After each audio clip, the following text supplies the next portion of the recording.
Our season was quite short. We were only open the 4 days of Thanksgiving weekend. A local tree farm is already shutting down for the season. Why they say they are already out of trees and where to go if you still need one. It's not only a nightmare, it's a living nightmare. Sewage in the sink, sewage on the floor. Now these residents are asking RTV6 to step in and help. It's that last mile to the finish line. A local program giving inmates a leg up gets a special set of White House visitors to see the good being done in Indiana. This is RTV6 News at 5, working for you.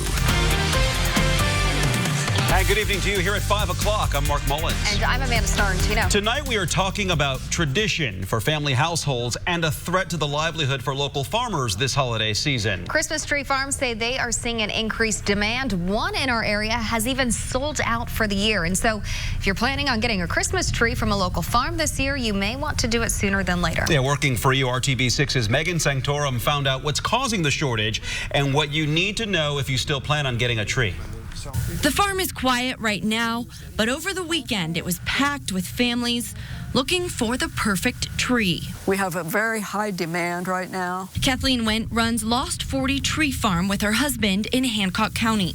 She says they've already sold out of all of the trees that were ready to be cut down this year. Our season was quite short. We were only open the 4 days of Thanksgiving weekend. She says it's due to an increased demand and the result of a severe drought in 2012, which killed many of the trees that would be full size and ready to sell this year. Some local tree farms say their supply for customers this year is the lowest it's ever been. Others in the area say they wouldn't call it a shortage just yet. I think there's more of a tight supply than a shortage. Lance Samble with Samble's Tree Farm says you still have options if you haven't gotten your tree yet. It may have to be a little smaller than last year. It might even have to be a different species, but I think everyone can still find a tree if they come out and visit a local tree farm. He also ordered pre-cut trees from out of state just to keep up with the demand, and he's preparing for the years ahead. We're all trying to plant more trees, and I think if we keep doing that, we can put this myth of a shortage to bed. Working for you, Megan Sanctorum, RTV6. It's a pretty gross situation for people who live in a Beech Grove apartment complex. They want sewage out of their sinks and off their floors. RTV6's Troy Washington is working for you to find out what it's going to take to get the mess cleaned up sooner rather than later. They know it's like this. Richard Mount can't even step into his kitchen without hearing a splash. He's lived in the Diplomat Apartments in Beech Grove for 40 years. He doesn't want to move, but he does want his sink back and his floors dry. Whatever dish I wash, take it to the bathroom sink and wash it there. How can you wash in that? Or I'll use paper plates. He says the stench of the soaking wet carpet makes it hard to breathe in his own home. It's like you have to beg them and crawl to get them to do anything. According to Mount, getting help isn't always so simple.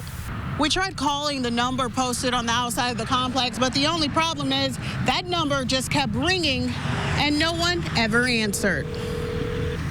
Determined to find the answers, we went to the apartment above Mount, where this mother says mold is making her family sick. Jada Woods gave us the correct number to call. This is like the last resort that we had.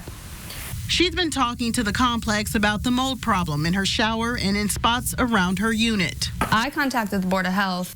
The complex tells us the health department has been out to look at units recently. They say they are working with residents to fix the issues, but according to the complex, since the building was built in the 60s, the plumbing system is older and sometimes things go wrong. It's just crazy that they would let someone live like that. Woods says at this point, she's moving out. The well-being of her family matters most.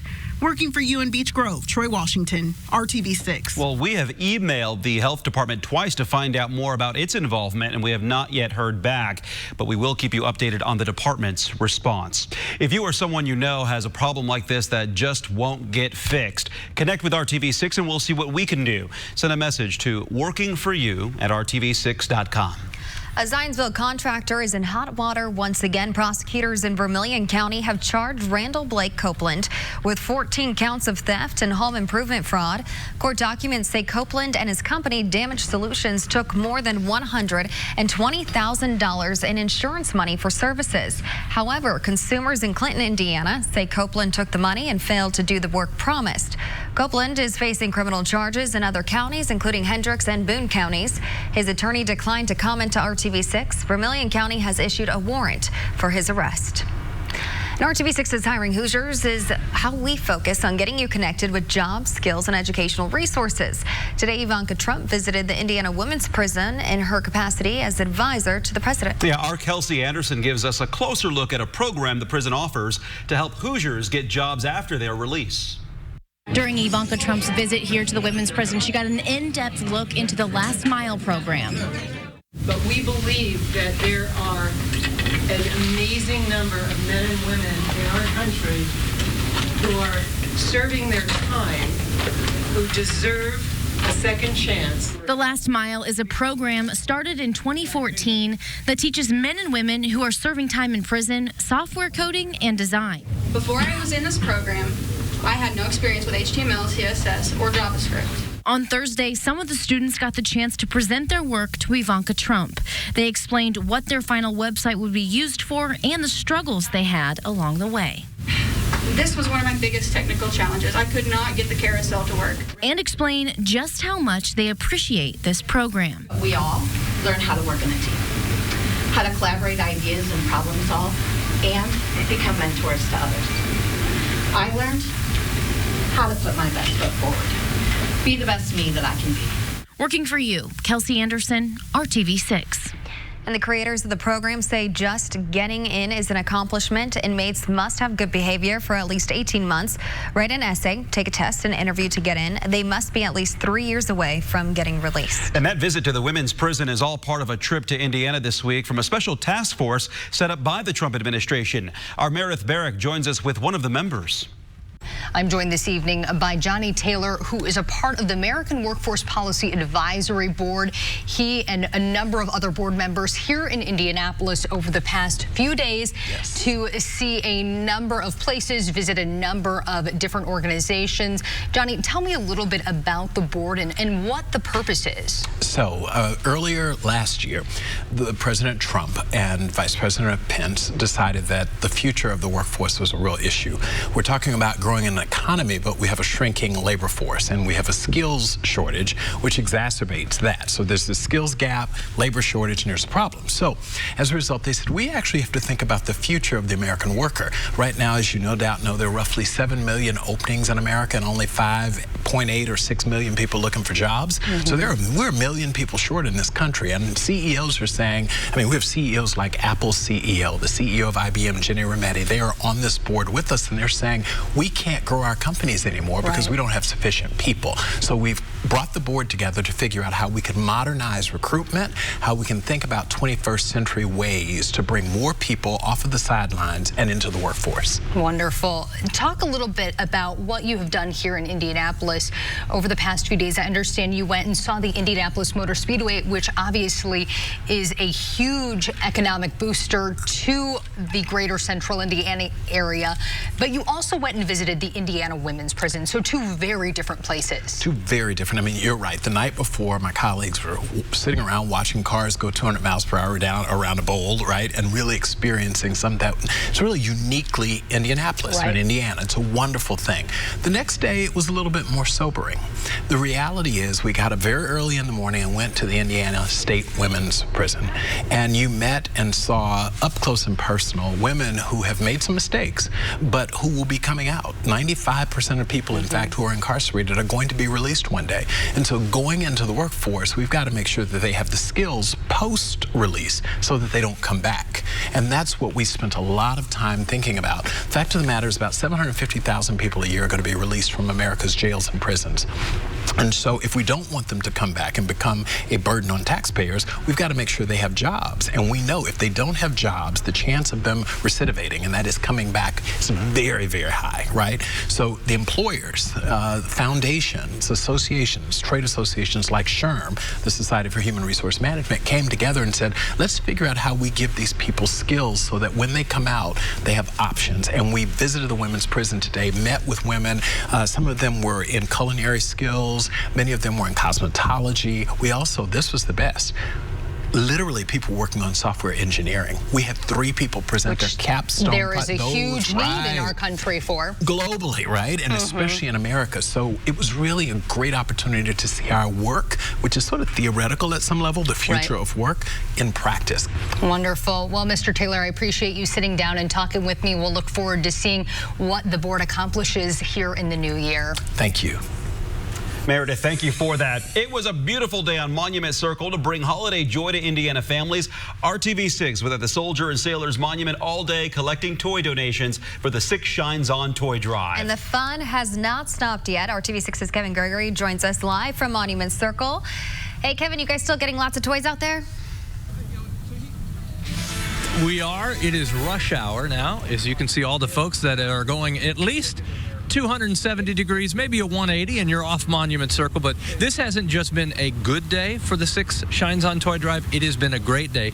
We've loaded, this is the second truck, and you can see almost full here, and we got some workers that are taking a break. And there are some guests that I don't think I need to introduce you to. Mickey, Minnie, and we've got a bear on a chair. It's all about you, Central Indiana, supporting others in need during this holiday season. A steady stream of folks from 6 a.m. before sunrise to the sunshine that filled the circle through the day. Many, many groups. Circle City Corvette Group had 18 Corvette convertibles filled with toys down here today.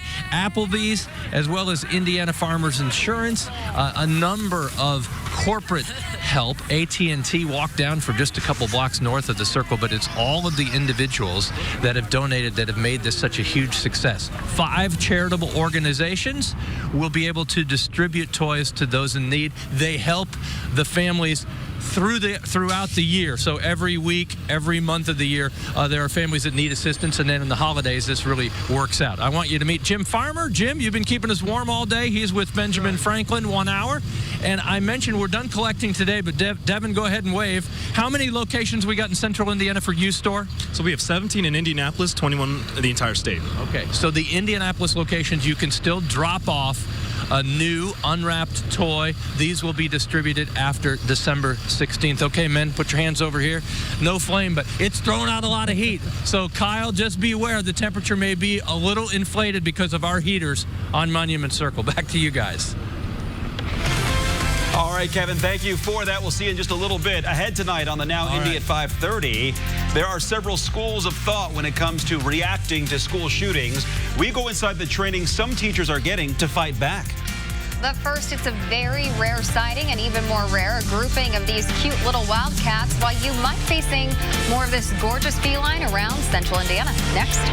And our temperatures are going to be warming up here as we head into the weekend, but we're also going to get you ready for a cold blast coming our way next week. You're watching RTV6 News at 5. 402-7464. This is RTV6 News at 5, working for you. Detectives are investigating a shooting that killed a person on the east side this afternoon. IMPD says it happened around 2:30 on East 19th Street near North Emerson Avenue and I-70. Police have not said what led to the shooting or whether they've identified a suspect. The Speaker of the House is directing her chairman to proceed with articles of impeachment against President Trump. This after yesterday's hearing with legal scholars and a 300-page report. Serena Marshall is in Washington now with the latest. This morning, House Speaker Nancy Pelosi said President Trump's wrongdoing strikes at the heart of the Constitution, as she announced. Sadly, but with confidence and humility, today I am asking our chairman to proceed with articles of impeachment. President Trump will face impeachment. The facts are uncontested.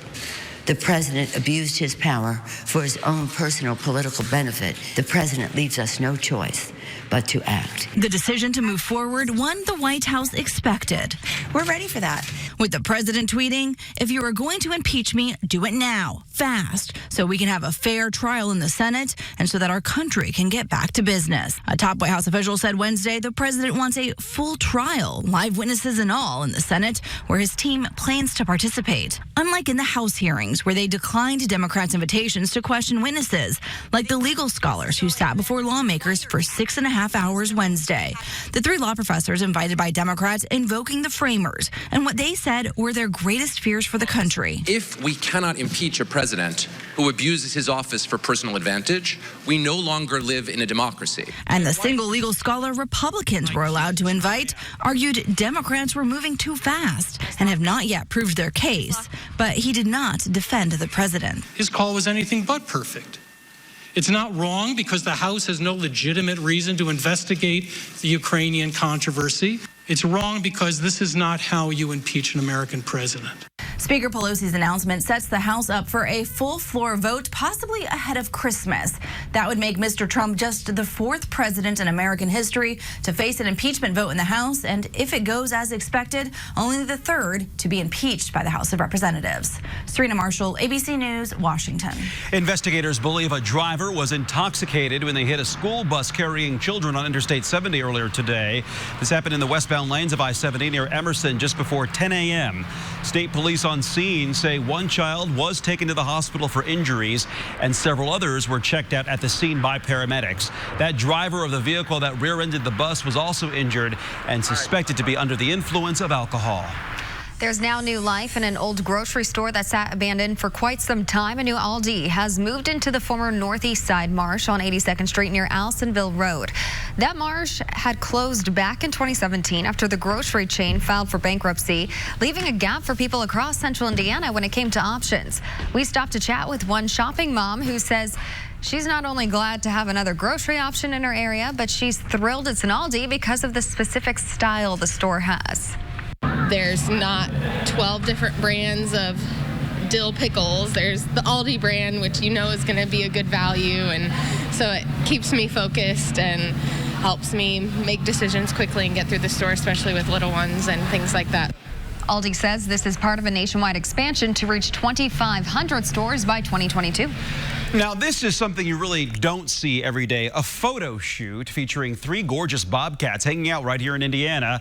Pat Patton sent us these photos from her Carroll County backyard. She says they've been hanging out there recently. According to the Department of Natural Resources, bobcats are the only resident native wildcat in Indiana. They're more common in southern parts of the state, but the DNR says that they are expanding their territory, and they're typically solitary, so we may believe this may be a mother bobcat and her 2 kittens there. But look at that. They found a spot they like, and they're just and those pictures setting are up shop. Awesome. Yeah. Cool to see from afar. No, no right, yes, exactly. Yeah. Not in your backyard. No, but yeah, we had some beautiful weather for the toy drive today. One of the best weather days we've had in quite a while. Fantastic. Lots of sunshine out there, and temperatures topped out in the 50s most spots. We're at 48 degrees right now in the Circle City. Still holding on to those 50s, though. Bloomington, you're at 53 degrees, 44 right now in Tipton, and 48 in Crawfordsville and Lafayette. We go from clear skies to gradually increasing those clouds this evening. But with that south breeze, temperatures are going to hold pretty steady this evening, still around 40 degrees at 10 o'clock.